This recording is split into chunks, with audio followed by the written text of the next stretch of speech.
വിഷയം ഹിംസയുടെ ധർമ്മസ്ഥലകൾ.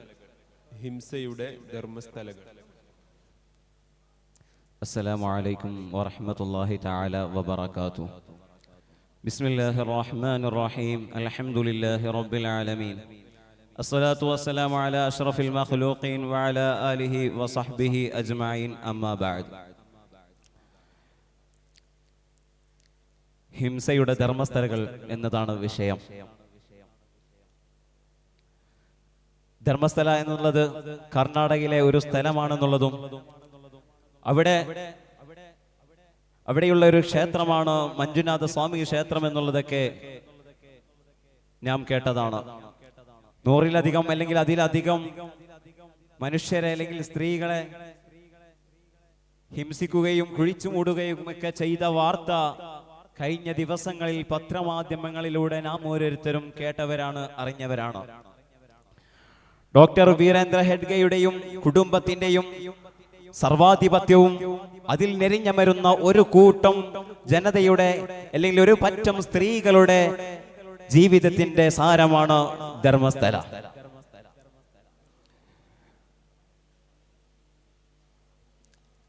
ആ ക്ഷേത്രത്തിൽ ഒരുപാട് കാലം ജോലി ചെയ്തിരുന്ന CN ചിന്നയ്യയുടെ വെളിപ്പെടുത്തൽ മൂലമാണ് ഇത്തരത്തിലുള്ള വളരെയധികം ഗൗരവമുള്ള പ്രവർത്തനങ്ങൾ ആ ഒരു ആത്മീയ കേന്ദ്രത്തിൽ അല്ലെങ്കിൽ ആ ഒരു ക്ഷേത്രത്തിൽ നടക്കുന്നത് എന്ന് ഈ ലോകം തിരിച്ചറിയുന്നത്.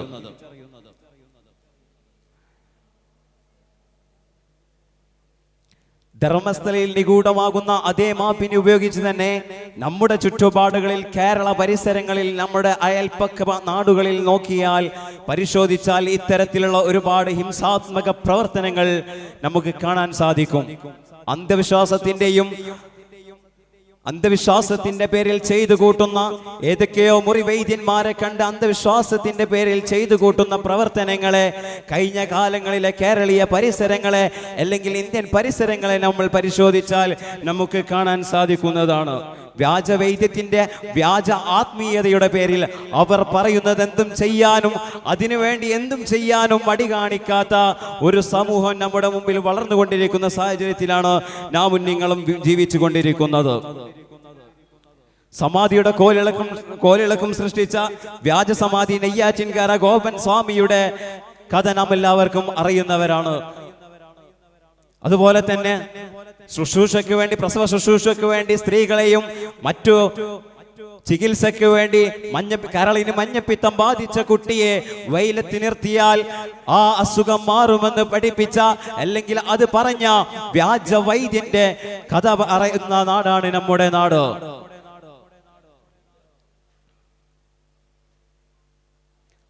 അന്ധവിശ്വാസത്തിന്റെ പേരിൽ സ്വന്തം കുഞ്ഞിനെ, നമ്മുടെ കേരളത്തിലെ കണ്ണൂർ ജില്ലയിലുള്ള ഒരു സ്ത്രീയാണ് സ്വന്തം കുഞ്ഞിനെ കടലിലേക്ക് വലിച്ചെറിഞ്ഞ് പാറക്കല്ലിൽ അടിച്ചു കൊന്ന കഥ ഈ കഴിഞ്ഞ കാലങ്ങളിൽ നിങ്ങളും പത്രങ്ങളിൽ വായിച്ചവരാണ്.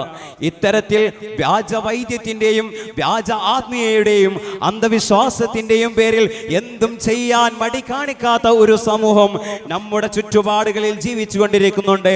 അത്തരത്തിലുള്ള മുറിവൈദ്യന്മാരും ആത്മീയമായി ജനങ്ങളെ ഹിംസിക്കുകയും ചെയ്യുന്ന ഒരു വിഭാഗം നമ്മുടെ ചുറ്റുപാടുകളിൽ ജീവിച്ചു കൊണ്ടിരിക്കുന്നുണ്ട് അല്ലെങ്കിൽ വളർന്നുകൊണ്ടിരിക്കുന്നുണ്ട് എന്ന യാഥാർത്ഥ്യം നാം ഓരോരുത്തരും മനസ്സിലാക്കണം. ധർമ്മസ്ഥല അടക്കമുള്ള ഇത്തരം പ്രവർത്തനങ്ങൾ നടക്കുമ്പോൾ ഇവിടെയെല്ലാം ഗവൺമെന്റിന്റെ ഇടപെടലുകൾ എത്രത്തോളമുണ്ട് എന്നുള്ളത് നാം ഓരോരുത്തരും മനസ്സിലാക്കണം. പല ഒഴിവുകേടുകളും പറഞ്ഞ്, പല വിചിത്രമായ ആശയങ്ങളും പറഞ്ഞ് അത്തരം കേസുകളെ മറിച്ചു കൊണ്ടുപോകുന്ന ഭരണകൂടമുള്ള കാലത്താണ് നാം നിങ്ങളും ജീവിച്ചു കൊണ്ടിരിക്കുന്നത്. ഇന്ത്യയിലെ ഇത്തരത്തിൽ സംഭവിച്ചിട്ടുള്ള ആത്മീയതയുടെ പേരിൽ, അന്ധവിശ്വാസത്തിന്റെ പേരിൽ നടന്നിട്ടുള്ള മുഴുവൻ ചരിത്രങ്ങൾ എടുത്ത് പരിശോധിച്ചു നോക്കിയാലും അവിടെയെല്ലാം ഗവൺമെന്റിന്റെ നിലപാട് ഒന്ന് തന്നെയായിരുന്നു. ആശാറാം ബാപ്പു എന്ന് പറയുന്ന വ്യക്തി വിരോചിതമായി ഗവൺമെന്റിന്റെ സപ്പോർട്ടോടുകൂടി, ഗവൺമെന്റ് ഉണ്ടെന്നുള്ള ധൈര്യത്തോടുകൂടി അദ്ദേഹം ജീവിച്ച് അദ്ദേഹത്തിന്റെ ആശ്രമത്തിൽ ഒരുപാട് സ്ത്രീകളെയും കുട്ടികളെയും ലൈംഗികമായും ബലാത്സംഗം ചെയ്യുകയും കൊലപ്പെടുത്തുകയും ചെയ്യുന്ന കഥകൾ പുറത്തു വന്നിട്ടും അവിടെയെല്ലാം ഗവൺമെന്റിന്റെ നിലപാട് എന്തായിരുന്നു എന്ന് നാം മനസ്സിലാക്കേണ്ടതുണ്ട്. അതുപോലെ തന്നെ അമൃതാനന്ദമയിയുടെ ആശ്രമത്തിലുള്ള യുവാവിന്റെ ആത്മഹത്യ ഇന്നും കേസ് നടന്നുകൊണ്ടിരിക്കുന്ന വിഷയമാണ്. പേസ്റ്റന്റ് കോൺവെന്റിലെ 2 സ്ത്രീകൾ അഭയ കൊലക്കേസ്, ഇതെല്ലാം നമ്മോട് പറഞ്ഞു വെക്കുന്നത് അവിടെയെല്ലാം ഗവൺമെന്റ് എടുത്ത നിലപാടുകൾ നാം ഓരോരുത്തരും ശ്രദ്ധിക്കേണ്ടതാണ്.